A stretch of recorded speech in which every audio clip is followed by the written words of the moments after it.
ये जुर्रत करेगा कि हमारा नतीजा रोकेगा या तब्दील करेगा, हम कसम उठाते हैं कि दड़न तख्ता करेंगे उसका।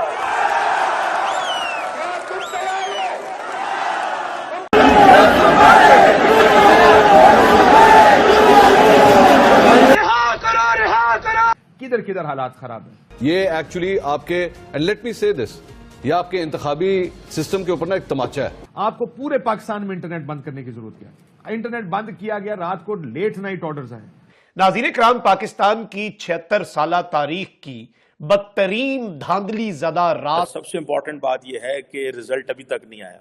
हर तरफ से जी जो है वो मोबाइल सर्विसेज बंद थी, उसके साथ मोबाइल इंटरनेट बंद था और कई जगह पर इंटरनेट को स्लो भी किया गया था। इसके बावजूद किसी ना किसी तरीके से जी लोग निकले। यानी जहां पर लैंडस्लाइड विक्ट्रीज थी उन्हें भी शिकस्त में बदला गया है। रात गए कुछ हंगामी मुलाकातें हुई हैं। लोग यही कह रहे हैं जनाब, मीडिया इसी तरह स्पेकुलेट कर रहा है, जनरल पब्लिक यही स्पेकुलेट कर रही है कि जनाब रात को कल क्या हुआ कि जैसे ही इंडिपेंडेंस कैंडिडेट की सीटें बढ़नी शुरू हो गई, उन्होंने रिजल्ट को रोक लिया। रोकने के बाद उसके बाद थोड़ी सी तब्दीली की। रात गए अडियाला में सिक्योरिटी के इंतहाई गैर मामूली हालात, यानी कि अडियाला जेल की जो सिक्योरिटी है वो सख्त किए जाने की इत्तलात थी। रात से रिजल्ट्स को रोका गया और यही कहा गया कि जी रिजल्ट्स नहीं आ रहे और 50% से कम रिजल्ट्स जो हैं वो सुबह तक लोगों को मिले। मैं भी गलत थी। हम ये समझ रहे थे कि इंतखाबात हो जाएंगे तो एक बहरान जो है वो खत्म हो जाएगा।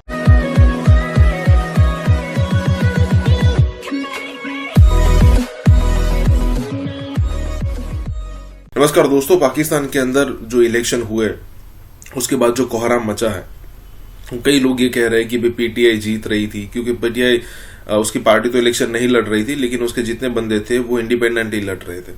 और मान लीजिए कि ऐसा होता है कि भाई सारे इंडिपेंडेंस मिलकर एक सरकार बना सकते हैं, तो वो बना भी लेंगे। लेकिन यहाँ पर दिक्कत ये है सिचुएशन यहाँ पर ये है कि रात तक ऐसा था, ऐसी सिचुएशन थी कि भाई इमरान खान की पार्टी, ऐसा लग रहा था, या फिर कहे कि इंडिपेंडेंट जो कैंडिडेट थे वो बहुत आगे चल रहे थे। फिर उसके बाद इंटरनेट बंद कर दिया गया और उसके बाद जब सुबह मतलब कि जो न्यूज़ आई तो उसमें ये न्यूज़ आई कि 50-60% सीटों का ही काउंट अभी तक किया गया है। मतलब ज़रा सोचिए कि यहाँ पर लोकशाही आगे करके यहाँ पर मजाक बनाया जा रहा है। पाकिस्तानी आर्मी जिसको चाहती है उसी को पीएम बनाती है। हम सब ने देखा है कि नवाज शरीफ, उसके बाद इमरान खान, उसके बाद शहबाज शरीफ, उसके बाद कोई और आ गया और उसके बाद ये सिचुएशन हो रही है। बहुत बुरे हालात है और गृह युद्ध भी हो सकता है। इसी के साथ ही वीडियो शुरू करता है। और हाँ दोस्तों, सुपर थैंक्स के जरिए हमें सपोर्ट करना ना भूले। ये एक्चुअली आपके, एंड लेट मी से दिस, ये आपके इंतखाबी सिस्टम के ऊपर ना एक तमाचा है, इससे कम नहीं है। शर्म आती है इस फॉर्म को देखते हुए कि कोई जी शऊर आदमी, जो पढ़ा लिखा आदमी होगा ना, जब वो इस फॉर्म को देखेगा तो वो कहेगा मैं इस निजाम का हिस्सा हूं। आप इसलिए मुझे कहते हैं कि मैं जमहूरियत में आके वोट डालूं। आप सिर्फ एक 4 साल के बच्चे को जिसको थोड़ी सी मैथ्स आती होगी ना, वो भी कैलकुलेट करेगा तो वो कहेगा ये क्या है, क्या ये।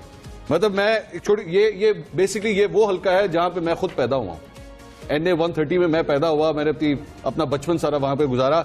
पाकिस्तान का सबसे बड़े प्रोटेस्ट जो हैं लाहौर में जो होते हैं वो इस हल्के में होते हैं, माल रोड के ऊपर। मुझे अफसोस इस बात का है कि जमात इस्लामी जो वहां पे बड़े बड़े जलसे करती रही, रैलियां निकालती रही, एहतजाज करती रही, वो इस हल्के के 6,08,000 अफराद में से किसी एक को कन्विंस नहीं कर सकी कि तुम मुझे वोट दो। मेरी बात थी, मेरा एक मिनट मुझे बात पूरी करने दीजिएगा, मुझे एक मिनट बात पूरी करने दीजिएगा। दूसरी बात ये कि आपने जो उसके बाद ये जो मेहरबानो कुरैशी 16,500 वोट रिजेक्ट हो गए मुल्तान के अंदर। मतलब वहां के लोगों को इतनी सेंस नहीं है कि उन्होंने वोट किस तरह डालना। 16,500 वोट। नाज़रीन इकराम, पाकिस्तान की 76 साल तारीख की बदतरीन धांधली ज़दा रात छट चुकी है और अब खद्दोखाल वाजे होना शुरू हो चुके हैं। नताइज के अंदर बड़े पैमाने पर बड़ी बड़ी तब्दीलियां, यानी जहां पर लैंडस्लाइड विक्ट्रीज थी उन्हें भी शिकस्त में बदला गया है। रात गए कुछ हंगामी मुलाकातें हुई हैं। नवाज शरीफ और मरियम नवाज की खबर आई है और रात गए जो खुफिया मुलाकातें हैं और अंदर खाते क्या चल रहा है, उस हवाले से मैं एक्सक्लूसिव इनसाइड डिटेल्स जो है वो आपके सामने रखूंगा। और अब जितने मर्जी नताइज बदलें, फड्डा पड़ चुका है। गले पड़ चुका है मामला, और इतनी आसानी से ये मामला, इनके जान खुलासी इस मामले से नहीं होने वाली, ये मैं आपको लिख के दे रहा हूं। अभी तक के अगर नताइज की बात की जाए, वैसे तो जाहिर बात है लैंडस्लाइड विक्ट्री है पाकिस्तान तहरीक इंसाफ की। पाकिस्तान तहरीक इंसाफ के रिजल्ट्स जो हैं 150 प्लस सीट्स जो हैं उन पर पाकिस्तान तहरीक इंसाफ जीत रही थी, और पाकिस्तान तहरीक इंसाफ ने जीत जाना था। फॉर्म 45 के मुताबिक भी अभी बहुत कुछ है और ये इनके गले पड़ेगा। ये किस तरह से वो मैं आपको बताता हूं, लेकिन जो नताइज आप अपनी स्क्रीन पे देख रहे हैं, इसमें पीटीआई के जो इंडिपेंडेंट कैंडिडेट्स हैं, जो कि आजाद उम्मीदवार हैं लेकिन पाकिस्तान तहरीक इंसाफ के उम्मीदवारान हैं, उनकी 54 सीटें हैं। नून लीग की 42, पाकिस्तान पीपल्स पार्टी की 34, एमक्यूएम की 4 और जमीयत उलमा इस्लाम की 1। ये बेसिकली इलेक्शन कमीशन के नताइज हैं, जो चीफ इलेक्शन कमिश्नर जब कल नताइज को दरमियान में छोड़ के, रुके हुए नताइज को छोड़ के, चीफ इलेक्शन कमिश्नर बगैर प्रोटोकॉल के इलेक्शन कमीशन ऑफिस से खुफिया मकाम पर गए। ये बात सबने रिपोर्ट की, सब सहाफियों ने देखा, और इलेक्शंस के अंदर जो डिले था उसने बहुत से सवालात खड़े किए। पहले इस इलेक्शन से पहले जो प्री पोल रिगिंग हुई, लेवल प्लेइंग फील्ड के नाम पर जो मजाक हुआ पाकिस्तान के साथ नहीं, दुनिया भर में जमहूरियत के साथ, ये जो इलेक्शंस हैं ये टेस्ट केस के तौर पर पढ़ाए जाएंगे दुनिया भर में। जब कभी डेमोक्रेसी पढ़ाई जाएगी या फिर जब कभी पाकिस्तान कंप्लीटली डेमोक्रेटिक नहीं है ना, कागजों में है लेकिन पाकिस्तान एक तरह से ट्रांजिशन में है, और ये एक टोटलिटेरियन और अथॉरिटेरियन स्टेट भी हम अनफॉर्चुनेटली एक तरह से हैं।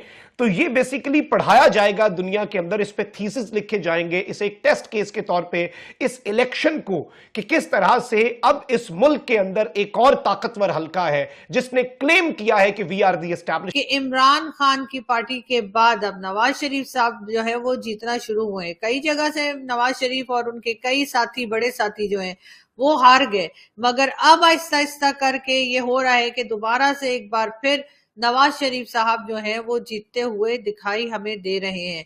पीएमएलएन की सीट्स जो हैं वो शुरू में यानी कल तक जो है वो हारते चले जा रहे थे, मगर अब जो है वो ना सिर्फ नवाज शरीफ साहब बल्कि शहबाज शरीफ साहब, मरियम नवाज जो है, ये सब लोग जो हैं अपनी अपनी सीट्स पे जीते जा चुके हैं और रिजल्ट अनाउंस किया गया है।